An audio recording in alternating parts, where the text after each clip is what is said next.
Hallo und herzlich willkommen. Hello and welcome to a new episode of History and Politics, the Körber-Stiftung's podcast on history and politics, this time again in English. My name is Gabriel Wojdelko, and as always, this episode deals with the question why and how history shapes the present. But hold on for a second, today it's slightly different and really special, because we are facing a friendly takeover. I'd like to warmly welcome Katja Hoyer and Oliver Moody, who are hosting our new 4-part special summer series, The New Germany. Germany after the Russian invasion of Ukraine, after the German Chancellor's proclamation of a Zeitenwende, the dawn of a new era. All the while keeping an eye on history, of course, as you are used to it from our podcast. Welcome, Katja and Oliver. Over to you, and now let's get started. Hello, and welcome to episode 2 of The New Germany, a special 4-part series from the History and Politics podcast of the Körber-Stiftung, presented in English for the very first time. In new episodes every 2 weeks, we'll explore the big questions that the war in Ukraine is asking of Germany. Will it need to become a major military power again? Why is its biggest embassy still in Moscow? How can it find solutions to its ravenous energy needs? And will the ghosts of Germany's past ever stop haunting its present? With the country at the crossroads of history, what can a look in the rearview mirror tell us about the paths that lie ahead? Chancellor Olaf Scholz spoke of the Russian invasion of Ukraine as a Zeitenwende, a turning point. But will and can he change the course of German history? I'm Oliver Moody, a British journalist based in Berlin, and I'll be your driver for today. Join us in our trusty Trabant. You might want to bring a spare necktie in case the fan belt breaks. As we set off on our journey into Germany's past and future, the ride may be a little bumpy, as we won't be able to avoid some of the more uncomfortable potholes in the national story. Oh, don't tailgate, Oliver. You're frightening Olaf Scholz, whose Kanzler Mercedes is cruising at a sensible speed right ahead of us. I'm Katja Hoyer, a German historian based in Britain, and I'll be your helpful backseat driver on this trip. With the road map of history firmly planted on my lap, I will make sure Oliver doesn't get us lost in the badly signposted side roads of the present. Well, even with your map reading abilities, we ought to be able to find our destination, because we are firmly headed eastbound. In this episode of the New Germany podcast, we are going to explore Germany's long and tumultuous relationship with Russia.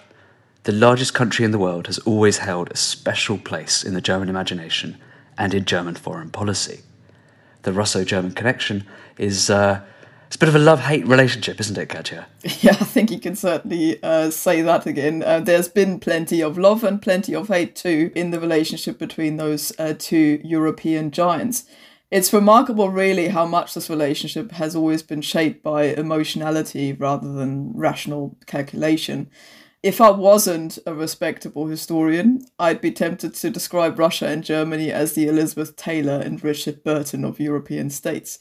They just can't seem to let go of one another, even when each is tied up in allegiances elsewhere, and even when the relationship isn't always exactly a happy one. Which one's Richard Burton? That is a very good question. Let's see if we can try and work that out during the course of this episode.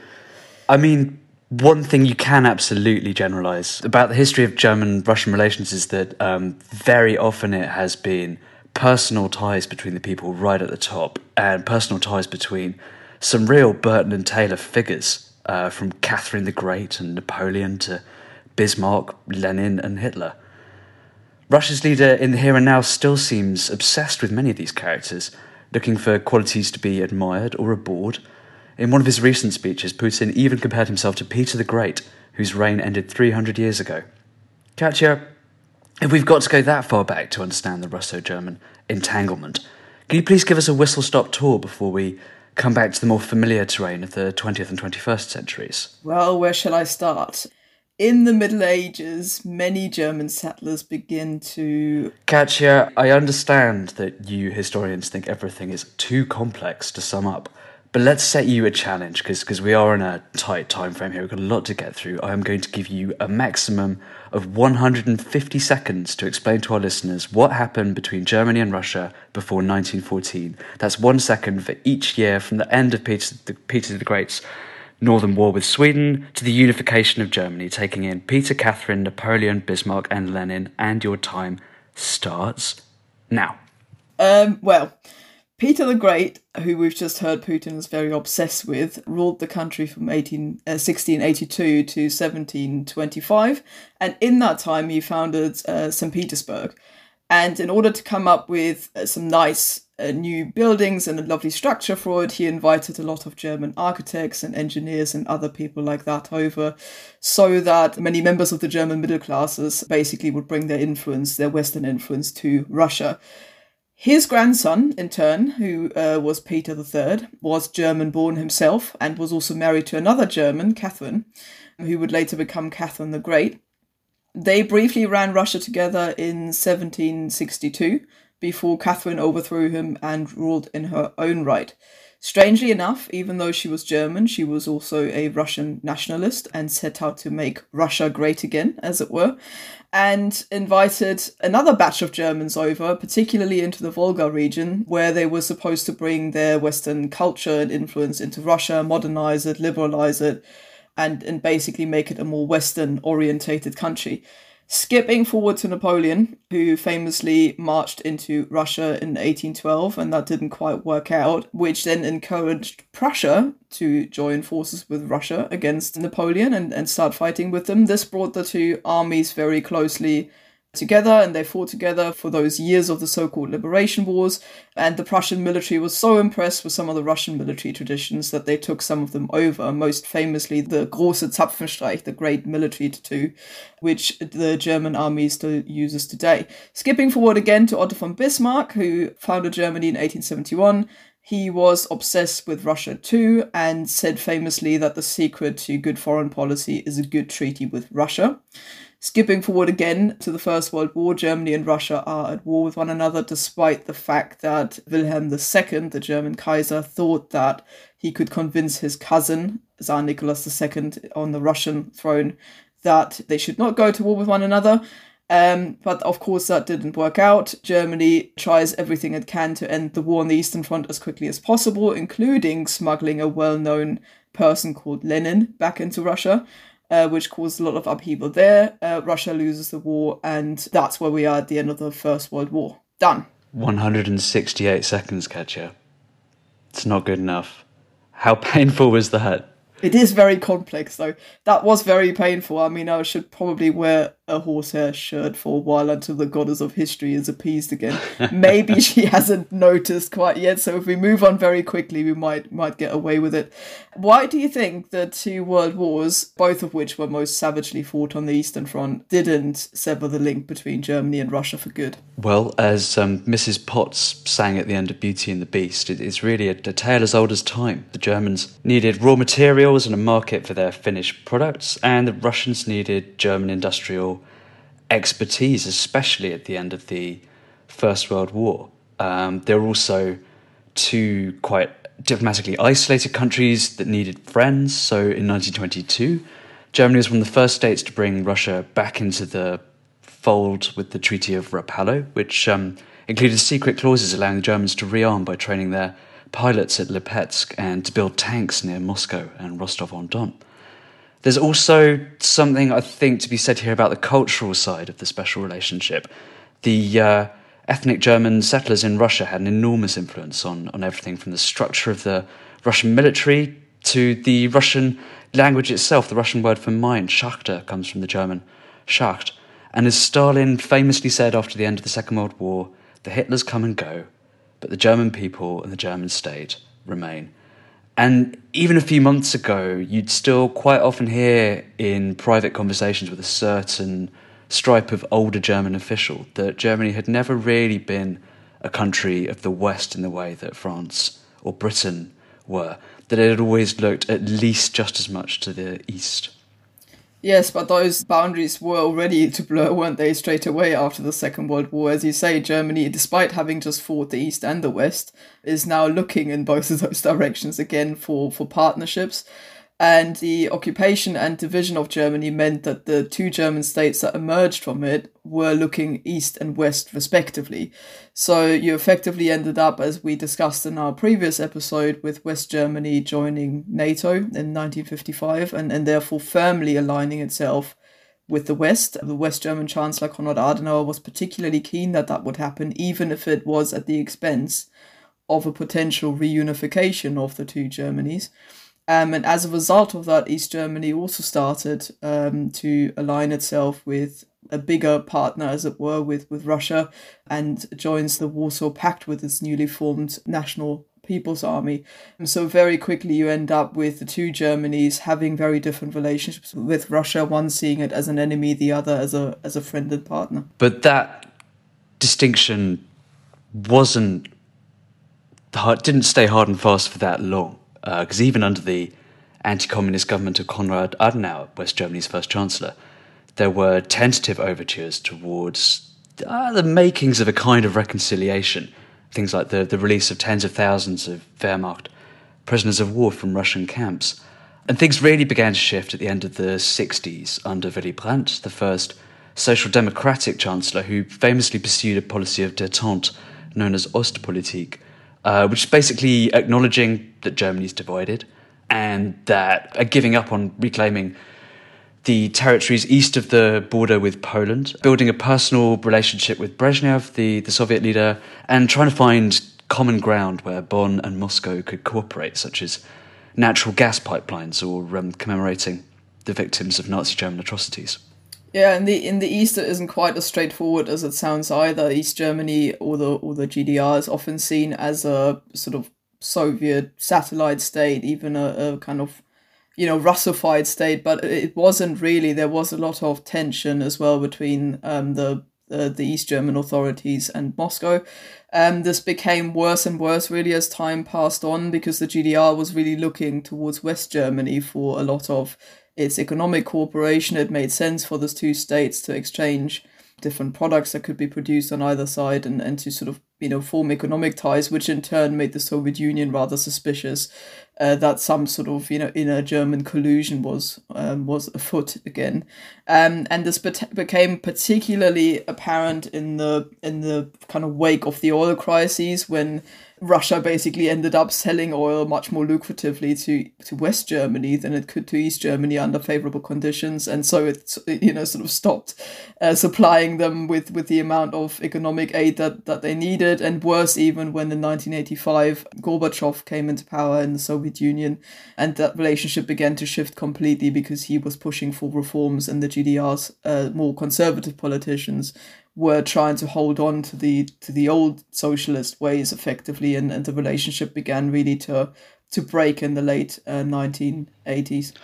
Yeah, and then the Berlin Wall falls in 1989. In 1990, the two Germanys leap joyously back into each other's arms. The Cold War comes to an end, and everyone basically thinks this is the end of the era of Russo-German animosity, at least in Germany. In the 1990s, there's a very strong sense, shared among others by a certain long-haired leftist firebrand called Olaf Scholz, that Moscow had given the Germans the gift of reunification, in large part because of the success of the SPD's Ostpolitik. And in return, there's this idea that because of its crimes on the Eastern Front, Germany owes it to Russia to use its painful experience of coming out of a totalitarian dictatorship and binding itself back into the civilized European order through ties of politics and commerce. And there are two really important German concepts to understand here. And the first one is Wandel durch Handel, literally change through trade. This is the notion that just building up economic interdependence spreads a kind of benevolent political influence and modernizes your partner country. And the second, which gets a bit overlooked, but which I think is really significant for understanding where we've got to today, is Annäherung durch Verflechtung, rapprochement through entanglement, which basically meant getting the entire spectrum of the German and Russian elites, that's politicians, scientists, religious leaders, business leaders, even artists, to hang out together in the hope that Russia's ruling classes would somehow fall under the spell of Western liberal democratic values. But you could argue, and I would, that precisely the opposite happened in the end. And what you actually wind up with is a generation of people at the top of the German establishment who have a sense of personal involvement with Russia, a sense of personal duty towards Russia, and a heightened sensitivity to Putin's lines of argument. And one more thing I'd want to chip in very quickly is that I think this idea of a great power special relationship between Germany and Russia has been quite flattering to a certain kind of German politician, because it gives them a theatre to act in, a stage on which Berlin still feels like a really serious geopolitical heavyweight and almost a kind of regional hegemon.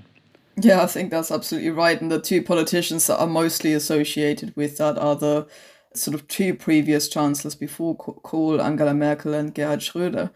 But it's often forgotten that Helmut Kohl, who was Angela Merkel's mentor and Gerhard Schröder's predecessor as German chancellor, the unification chancellor, too placed a very high value on good relations with Moscow. He once said that, and again I quote here, Russia was Germany's most important neighbor in the East and will remain so. And that, I think, that, turn of phrase, most important neighbor, there isn't a direct border between Germany and Russia anymore, and yet politically and ideologically it often feels as though there was. And this is something that really frightens and bothers and concerns a lot of the Eastern European nations who are kind of wedged between Germany and Russia. And as they forge closer and closer relationships with one another, even today, there's often a tendency to forget or to overlook the concerns of the states that lie in between. And this is something that goes back a long way. And I told you Catherine the Great would be relevant because the partition of Poland effectively, she did that. You ended up basically with the partition of Poland, organized between the German states on the one side and Russia on the other. And there's a long history of that. Perhaps the more famous and more recent example is the Hitler-Stalin Pact, which involved a secret part in which Poland was to be split between the two of them, and then both of them invaded, in a coordinated fashion and split the country between them. And for somebody like Helmut Kohl to sit there and talk of Russia as a neighbor, sort of ignores the concerns in between. So I think perhaps it's no wonder that the Eastern European states today are still somewhat wary of collusion between Moscow and Berlin. Yeah, I mean, that's such a good point about the partition of Poland. And the idea that you could form, if you listen to some Eastern European capitals, is that this war in Ukraine is just an inconvenience to Germany. It just wants to be rid of it. It wants to go back to business as normal. It doesn't really feel like it's existential in the same way that the Eastern Europeans do. And they watched in 2015 Germany and France sit down at the negotiating table with Russia and Ukraine after the annexation of Crimea and thrash out basically a sort of very flimsy ceasefire arrangement called the Minsk Accords. We could do a whole episode on those. I won't go into the detail, but essentially the worry now is precisely that we're going to wind up with Minsk II, that Macron and Scholz are going to come in and essentially twist the Ukrainians' arms effectively into agreeing to some kind of disadvantageous peace deal. Scholz has been, to his credit, very clear that that's not what he wants. He says Ukraine must decide, but also because he has not been very explicit about what he does want from this war, there has been a certain space that he's left in which those kind of doubts can fester. And it probably did help that recent German chancellors cultivated personal connections to Putin that have been somewhat warmer than his interactions with other Central European leaders. Warmer. Very good, very good. I can see where this is going. Go on then. You've been gearing up for this entire episode to tell us about the sauna. It's the only reason I agreed to do an episode on Russia. When Putin first came to power at the turn of the millennium, the German Chancellor of the day, Gerhard Schröder, was very quick to try and establish a friendship that went beyond any kind of political shared interests. So they used to take off all their clothes, grab a beer, and sweat it out in Putin's Banya sauna, which was apparently heated to 100 degrees Celsius, which is just the fabric of my darkest nightmares, being stuck on a sweaty wooden bench with Putin. But for Schröder, it was the beginning of a true bromance. Putin used to have Schröder and his successive wives round for sledging at Christmas. He helped Schröder to adopt a couple of little Russian children. And then after Schröder got voted out of office, Putin recompensed him with a number of very lucrative sinecures on the boards of Russian companies, including the state-owned energy giants Gazprom and Rosneft. Yeah, I don't think Angela Merkel had any intentions of matching that level of intimacy with the Russian leader. She liked a sauna. Yeah, I'm not sure next to Vladimir Putin, but yeah, let's not go there, I would say. She too certainly felt that she had a closer connection to Putin than many other Western leaders. You do end up with a lot of situations where there's trouble in Eastern Europe, like last year, for instance, when there was the sort of build-up of refugees on the Belarusian-Polish border, and instead of sorting this out with the countries involved, Angela Merkel picked up the phone and called Putin to try and talk about this and see if a solution could be found. It probably helps that they don't have communication problems. So Merkel learned Russian at school and was very good at it. Putin speaks fluent German. They were both in East Germany when the Berlin Wall fell, which Putin sort of witnessed as a KGB officer stationed in Dresden, and Merkel was from East Germany. So there are a fair amount of personal ties between the two of them as well. But I think Schröder and Merkel could not have been any more wrong. Neither really understood Putin, in my view, and his ambitions for Russia. Have they reflected on this since? Well, with Merkel, I think it's quite a nuanced picture. So she kept a very low profile for the first couple of months of the war. And then she came out a few weeks ago and did her first big interview since leaving office. And what she said is that she was never under any kind of illusion about the sort of man she was dealing with in the Kremlin. And it was precisely because she knew what Putin was capable of. For example, that she blocked Ukraine and Georgia's path to NATO accession in 2008 to remove a potential provocation that could have led to seriously escalating conflict. And I think, on the face of it, that's kind of puzzling, because she was very suspicious of Putin, but she carried on building bridges with him. So how do you square that circle? And the best way of doing that, I've heard, is from my excellent British colleague Jeremy Cliff, who has written about Merkel's very deterministic understanding of history, which is basically that peace and democracy are incredibly fragile, far more fragile than people think, and they're constantly threatening to tip over into conflict and authoritarianism. But, crucially, there's only so much that individual leaders and countries can do about this. So the best you can hope for is to try and just work with the currents and limit the damage. And Schröder's case is much more straightforward.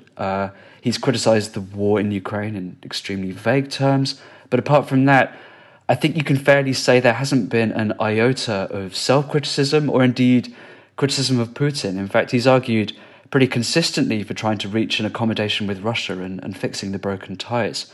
But at least Scholz sees things clearly now, right? He'd only been in office for a couple of months when the invasion happened. Do you think the Zeitenwende involves a changing relationship with Russia? I think it might do in economic terms, not least because Scholz's coalition partners, the Green Party, seem a lot more hawkish on Russia and certainly from an environmental point of view alone want to, limit the amount of fossil fuels coming from Russia. So I think there's a reset going on there with the LNG terminals being built now. So there's going to be gas coming from elsewhere, which we'll also address in the next episode. But this automatically, I think, will mean that there is less of a kind of substantial economic relationship between the two countries. But I don't see the two letting go of that relationship, given the long history of it. I don't see how, if the two world wars weren't a break, Ukraine isn't going to do that, I don't think. Yeah, I buy most of that. I think I'm probably about 25% more optimistic than you are, purely because the ideas that have underpinned the modern German-Russian relationship, the Wandel durch Handel, the Annäherung durch Verflechtung, have been pretty badly discredited. And I mean, if there's one thing that you learn by studying the history of this relationship, it's never say that it's going to be like this forever. But I certainly feel that those ideas are not coming back in the near future. And the gas dependency too is on the way out. Maybe it'll come back one day, but if you look at the kind of climate policies and the energy strategy of the German government, it's pretty clear that that's also going to be out of the game for a while. And there's one really interesting aspect to this, right, which is that Scholz's party, the Social Democrats, have had as one of their fundamental foreign policy maxims for a long time that you can't have peace in Europe against Russia, only with Russia. And this was so kind of baked into their thinking that Scholz actually said exactly those words after he met Putin a few days before the invasion. And now the party is talking about scrapping that line from its fundamental statement of values. But there's a catch here, right? Like, what do you replace it with? And there's been a certain tendency from Scholz and other leading Social Democrats to push back against the idea that they need to critically interrogate their own history before they can move on and come up with a new set of Russia policies. Encouragingly, though, Lars Klingbeil, one of the leaders of the party, did give a foreign policy speech recently where he talked about precisely going back over Ostpolitik and taking out the parts that were effective and leaving out the parts that weren't. So I feel like German politics is evolving on this piece, but as you say, it's been such a roller coaster over the past few centuries that we could be anywhere in 10 years' time. Yeah, I mean, I would like to hope that that's a generational thing, but what worried me is that when Klingbeil gave the speech about changing and kind of building a bigger German army and finding a new role for Germany in the world, he was most heavily criticized from the young socialists, from the youth wing on this. And so I feel that there's still a great deal of idealism, pacifism, over-optimistic attitudes going on there that make me think perhaps there's a swing backwards again after this, but we'll see. Talking of over-optimistic attitudes, I am hoping that our distinguished guest can clear up all of the unresolved issues that have arisen in this discussion. Germany has repeatedly tried and often failed to make Russia a partner of its European strategy. But what does Germany mean to Russia in turn? And what are the implications of all of this for the relationship between the two countries going forward? We are delighted to have a guest on today who is in a good place to answer these important questions. Sergey Radchenko is a Russian-born historian and political commentator. He is the Wilson E. Schmidt, a distinguished professor at the Henry A. Kissinger Center for Global Affairs of the Johns Hopkins School of Advanced International Studies and a visiting professor at Cardiff University. Dobry dzień, Sergey. We are delighted to have you on the New Germany podcast today. Thank you for having me on. Sergey, you were born in Russia, but have lived in various Western countries for a long time. What went through your mind when you woke up on the morning of February the 24th and saw that Putin had invaded Ukraine? So I had a feeling of despair. I was depressed, really badly depressed for a week. And it was for a variety of reasons. For a start, I have Ukrainian roots, although I was born in Russia. Mainly, generally speaking, all of my grandparents certainly were Ukrainian. So I'm a mixed case. I'm a Russo-Ukrainian, as many Russians, of course, are. And so this whole idea that Russia would invade Ukraine and bomb its cities and kill innocent people, it was just so difficult to take. So that was one reason for being depressed. And the other reason is that I was in a sense of self-denial. I mean, we had the intelligence for weeks and months leading up to the invasion. And people were talking about, the US intelligence made the case that Putin has decided to invade, but it was so difficult to accept this. Mentally, it was difficult to accept that something like this could even possibly happen in our day and age. I was in Kiev and Moscow in the days and weeks prior to the invasion, speaking to colleagues there.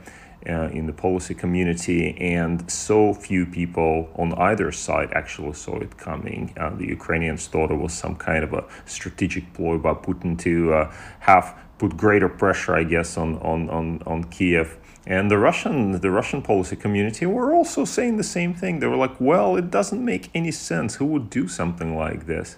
So for all those reasons, it came as a shock. And yes, it took quite a few days for me to get over this, as it were, at the mental level before I started to really bring different parts of this picture together and just, start to ask myself questions. Well, where do we go from here?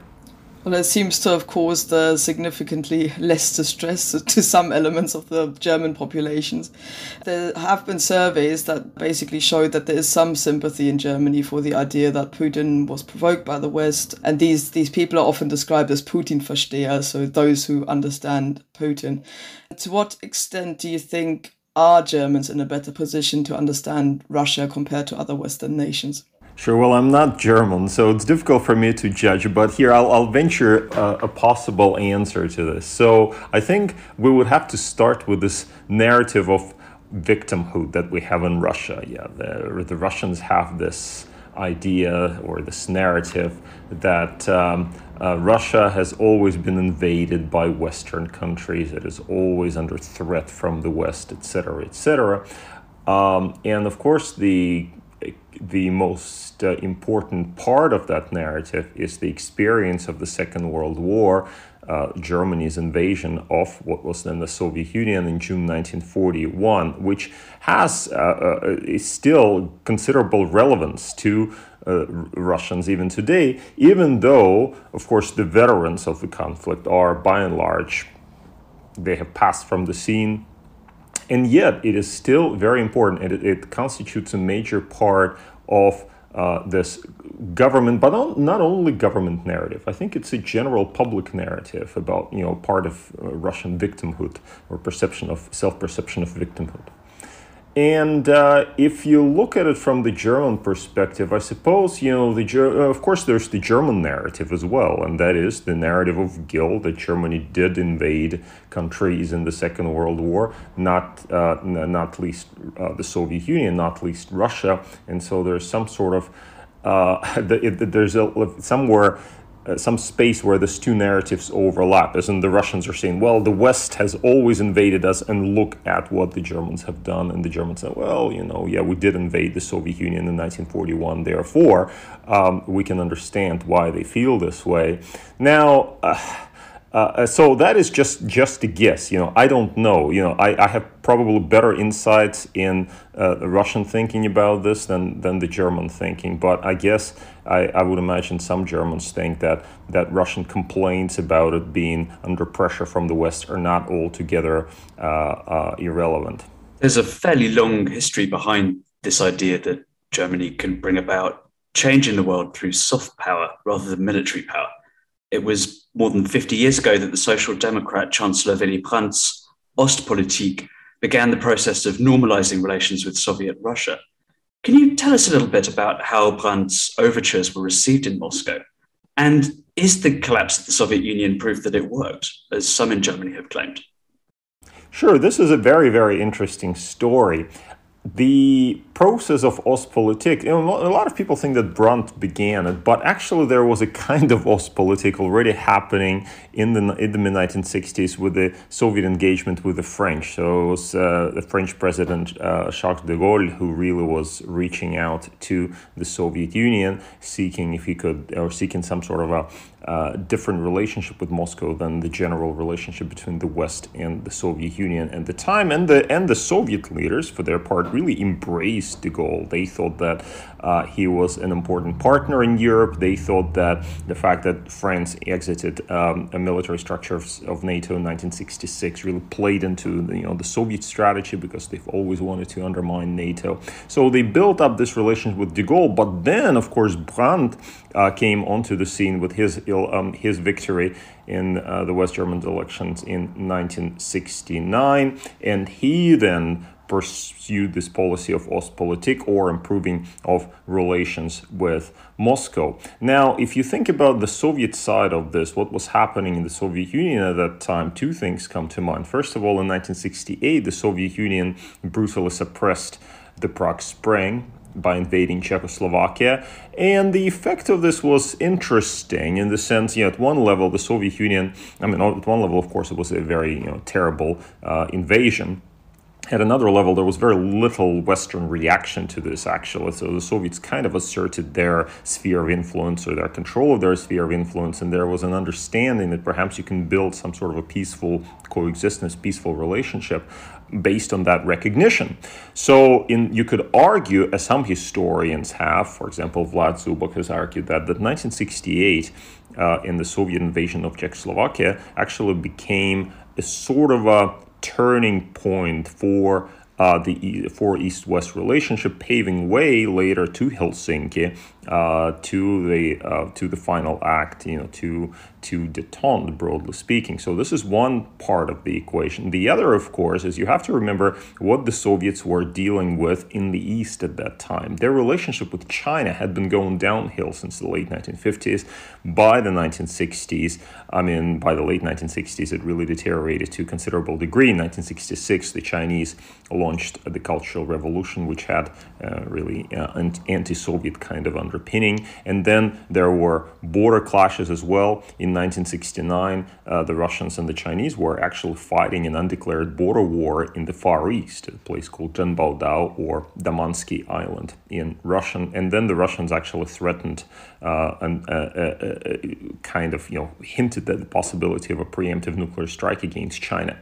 Brezhnev, the Soviet leader, was absolutely terrified of the prospect of China invading the Soviet Union. He really was worried about China. And in that context, improving relations with the West, achieving some form of détente, became very desirable for him. There were economic reasons, there were political reasons. So when Brandt reached out, he, of course, embraced Brandt. They had very interesting relationship that developed between them. They met, for example, in Crimea, and really kind of struck a friendship of, if you could call it this way, leading, of course, to the signing of the Moscow Treaty in 1970 and the blossoming of European détente, which then overlapped with another thing, in Soviet-American relations, which was the Soviet-American détente that began already at that time, but really was given a boost with Nixon's visit to Moscow in May 1972. And in skipping forward a few decades, in more recent German-Russo relations, the kind of economic connection between the two countries intensified even more between Gerhard Schröder and Angela Merkel. Basically, they set up a system that meant that Russia is now one of Germany's biggest trading partners alongside China. But was this idea that German economic ties to Russia kind of deterred Russia from disturbing the peace in Europe ever valid, or did that money simply help to fund Putin's war machine? Well, sure, it's not a new idea. We have known about this idea for decades and decades and decades. And indeed, there was an idea before the outbreak of the First World War that the world was so connected economically that certainly, a war would not break out. And then what happened? A major war broke out. So this doesn't mean that economic interdependence does not prevent war. It does contribute to the calculations of costs and benefits. In other words, clearly, if you have a close economic relationship, you'll have to think twice whether you want to undermine that by resorting to force. So I think it's probably the same for Russian-German, Soviet-German and Russian-German relations. Germany was an important partner for the Soviet Union in economic terms. So was France, as a matter of fact, during the 1970s. At that time, the Soviet Union was still engaged in the construction of socialism and export of communism, and was occupying much of Eastern Europe, etc. Does it mean that you could not engage with it economically? Well, it's an interesting question. If you go then fast forward to our own days, we have had Russia that was very authoritarian, increasingly authoritarian, with Putin unleashing repressive measures against his domestic opponents. And yet there was this economic relationship with Western Europe, including, of course, with Germany. But the question is, well, so what should we have woken up to this earlier and said, oh, look, the Russians are actually, they're repressive and they're aggressive. So therefore, we should apply economic sanctions against them. It's an interesting question, and there are different ways of answering this. Yeah, some people will say, well, we should have woken up in 2014. We should have seen what the Russians were doing in Crimea and applied more extensive sanctions against them. And there's some truth to this point of view, but has this economic relationship that Russia and Germany has fostered, has it prevented Putin's aggression against Ukraine? Well, the obvious answer, it hasn't. Does it mean that sanctions should have been applied much earlier? I don't know. That's a difficult question for me. Sergey, you mentioned the personal friendship that emerged between Brezhnev and Brandt. Pretty much from the moment Putin first came to power, successive German chancellors tried to strike up a similarly personal relationship with him, bearing in mind that he speaks excellent German as a result of his time as a KGB officer in Dresden, and that Germany is to a certain extent almost his intellectual gateway into Western Europe. So famously, Gerhard Schröder formed a warm personal friendship. They used to spend Christmas together. They'd go for these long, boozy sauna sessions. Angela Merkel was a bit more standoffish, but very frequently telephoned him directly to discuss problems in Eastern Europe, even late since 2021. And most recently, Olaf Scholz visited Putin in Moscow shortly before the start of the war. And since the invasion, he has been on the telephone with Putin several times. So do you think German leaders do or did have what you might call a special relationship with Putin's Kremlin? I think it goes beyond leaders. Clearly, Germany for Russia is a key partner in Europe, and they always thought of Germany as the key partner in Europe. Yeah, and this is not something that Putin had invented. Even Stalin had thought that way.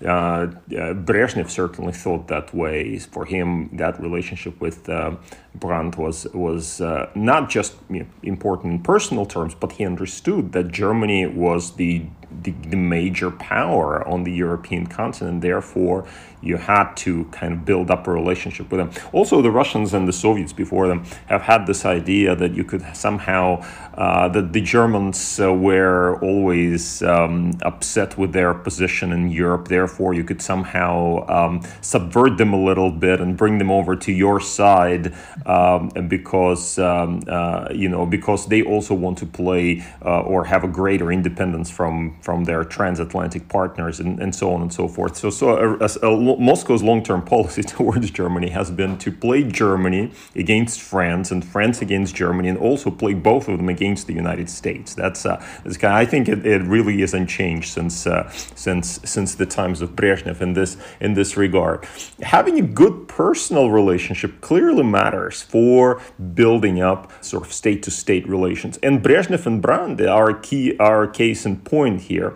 It's interesting, for example, that Brezhnev absolutely hated Chairman Mao Zedong of China. He hated him. He thought that Mao Zedong was unreliable, untrustworthy, very hideous personality, and so on and so forth. And did that contribute to his very, his suspicions of China, his mistrust of China? Well, absolutely, absolutely. That explains much of it as well.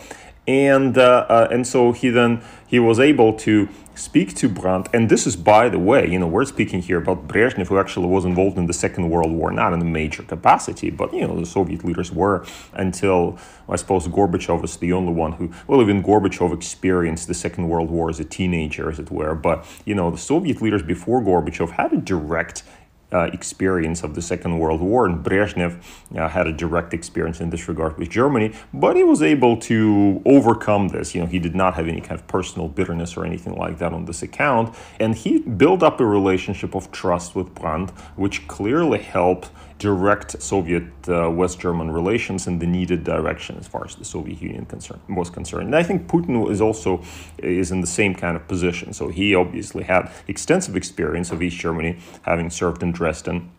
the KGB officer, clearly has friends in Germany, speaks German, and thought that he could build on that background, on that relationship, to forge special relations with people like Schröder, which he did, of course, and even with Angela Merkel, which, I was always puzzled by their relationship, because, some people say that they actually were, they talked a lot, etc., but then you had this bizarre episodes where Putin was trying to scare Merkel with his dog, etc., and you think, what's going on there? This is really strange. Has it, so what has it done to Russia-German relations? Clearly, this kind of relationships at the leadership level have helped. But, so he obviously also have not prevented Putin from going off the rails and invading Ukraine, as Scholz discovered when he went to Moscow, was trying to make a case, and then Putin said, okay, well, never mind, but there's a genocide going on in eastern Ukraine, therefore will invade anyway. So there are limits to this friendship. But given these personal friendships, and also the fact that, as you say, that the two take each other sort of seriously as kind of major powers in Europe, are the Eastern European states that are wedged between those two right to doubt Germany's commitment to their defense against Russian ambitions in the region? Well, the Eastern Europeans always suspect the Germans and the Russians, because they think that they have some, that the memories, historical memories, are so strong in this regard. So for the Polish, the key defining national experience has been the division of Poland between Hitler and Stalin in 1939. And they can never really overcome this. So they always, there's this thing. It's like what the Russians have about this fear of being invaded or something by the West. And you could say the same thing. In Poland, there's this fear that somebody, those two powers will somehow deal behind Poland's back with one another and perhaps achieve some kind of agreement at Poland's expense. And that also extends especially to the Baltics, which had experienced brutal Soviet occupation since 1940 and only were obviously freed from this when the Soviet Union collapsed. And for them, it's you cannot blame them for being suspicious about the Russians. I mean, if you look at not just Russia, but also the Soviet Union, you had the Soviet invasion of Hungary in 1956, you had the Soviet invasion of Czechoslovakia, you had the near invasion, although we can argue whether or not the Soviets really intended to invade, of Poland following Solidarity in 1981. And then, you have this kind of historical experience where the Eastern Europeans keep saying, look, we tell you, though, our neighbors to the east, i.e. the Russians, they are dangerous, they're imperialists, and you have to keep that in mind. And they're the first to point out that, look, the Germans, they're also unreliable because, et cetera, and there it goes. So, are they right? Well, they have a historical reason to complain about this matters. And of course, Putin's invasion of Ukraine, in retrospect, justified many of their fears and many of their accusations directed at Russia. I was reading the other day, records of conversation between Lech Walesa and Bill Clinton, going back to 1993. This is the time when NATO enlargement was being discussed. And Walesa was telling Clinton, we have to act now because we'll lose the chance. Now's the chance to do it, i.e. enlarge NATO, because the Russians, as he said, it was at the time that this hideous nationalist Zhirinovsky was being elected. He came to power. Oh, no, he never came to power, but he scored a large number of votes in the Duma. And Walesa was saying about Zhirinovsky, every second Russian thinks like Zhirinovsky. And I thought, at the time when I first was reading those transcripts, I think, oh God, this is such an exaggeration. Every second Russian does not think like Zhirinovsky. But then after the invasion of Ukraine, you think, well, maybe Walesa was right after all.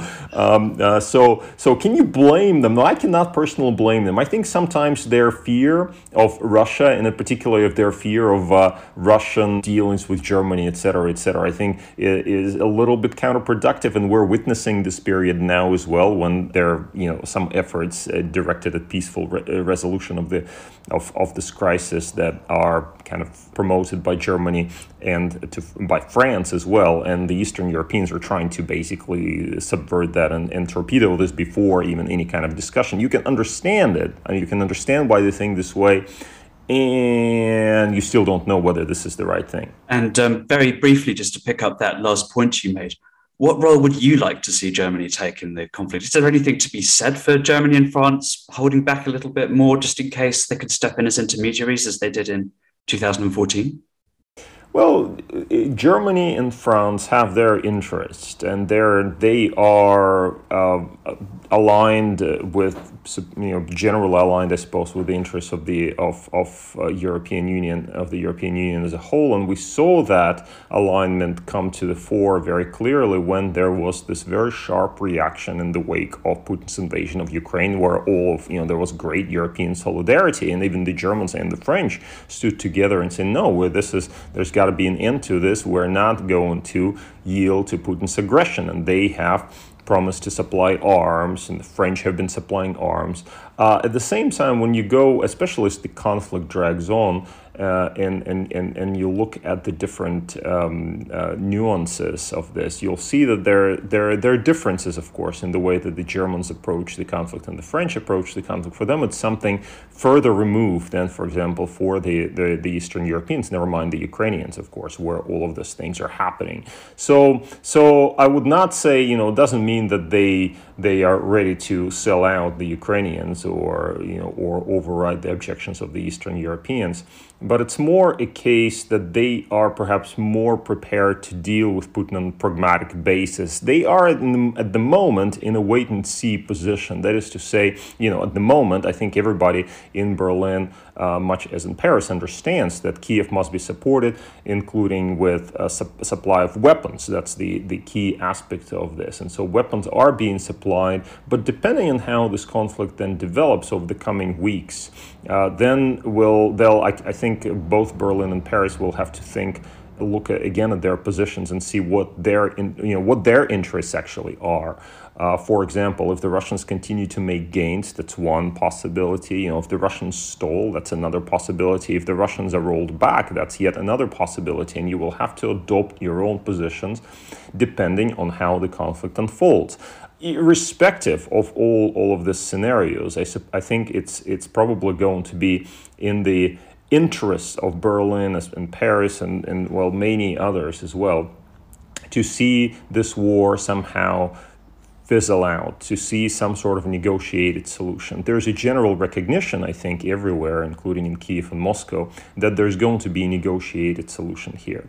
The question is on what terms and how this is to be achieved.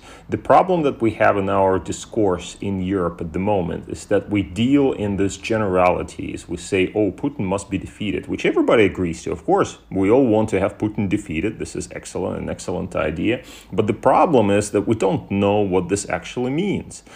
Does it mean that Russian aggression is stopped, i.e. there is a ceasefire in situ? If the Russians fail to take over all of Ukraine, is that a defeat for Putin? I guess you could interpret it, though, but in those terms, although perhaps not many people would. Or you could say, Putin could be pushed back to the lines of February 23rd. I mean, that is a huge defeat and humiliation for Russia. And I would say, actually recently Henry Kissinger talked about this return to the status quo ante. This is what he meant. Pushing the Russians back to the lines of February 23rd would constitute a defeat. And I think many in Berlin and Paris will probably say at this point, that's accepted. That's an acceptable point for a negotiated settlement of this conflict. Whether Kiev will agree is another matter. I mean, fundamentally, this is a war that is being waged by Russia against Ukraine, and the Ukrainians must agree which is the exit point for them. But, 23rd of February is certainly one possibility. Is it perhaps liberating the so-called DNR and LNR and pushing the Russians out of Crimea? Well, a lot of people in Ukraine think that this should be the end goal of this campaign. But A, is it achievable? Not clear at all that this is actually realizable at all, especially given in mind the dangers of possible dangers of escalation. I think a lot of people in Europe will worry about this, continue justly to worry about the Russians resorting to weapons of mass destruction.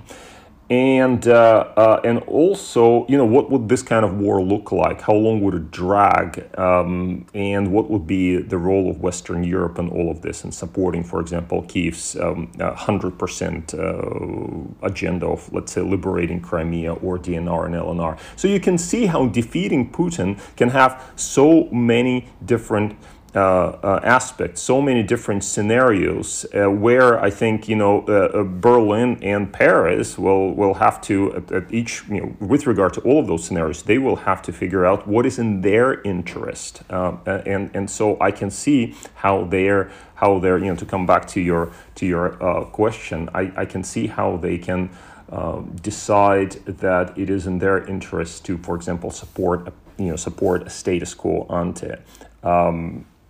Will they? What will it mean? I guess we'll see, but it's just too early at this point because contingencies on the ground change from day to day. And thank you so much, Sergey. And if you, dear listeners, would like to find out more about Sergey's research and views on Russian history and politics, please take a look at his excellent books, articles, and interviews. Many of the latter can be found online. He's also very active on Twitter. It's a brilliant one to follow. I can highly recommend it. Sergey, it's been an absolute pleasure. Thank you for joining us for the second episode of our new mini-series, The New Germany. And stay tuned for the next episode about the ever-present problem of Germany's need for energy. Will it ever be able to source enough to feed its rapacious economy without shackling itself to dictatorships around the world? You can find this and all other episodes of the Körber-Stiftung's History and Politics podcast on Apple Podcasts, Spotify, Google Podcasts, or pretty much any other app or website where podcasts are available.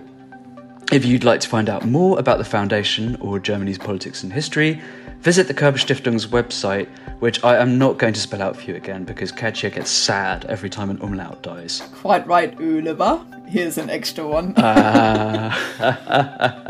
Besides, we still have Google in all the countries where this podcast is likely to be available, so our listeners can easily find the Körber-Stiftung's website without bowing to the internet's diktat of umlaut erasure. I think you mean gurgle, don't you, Katja?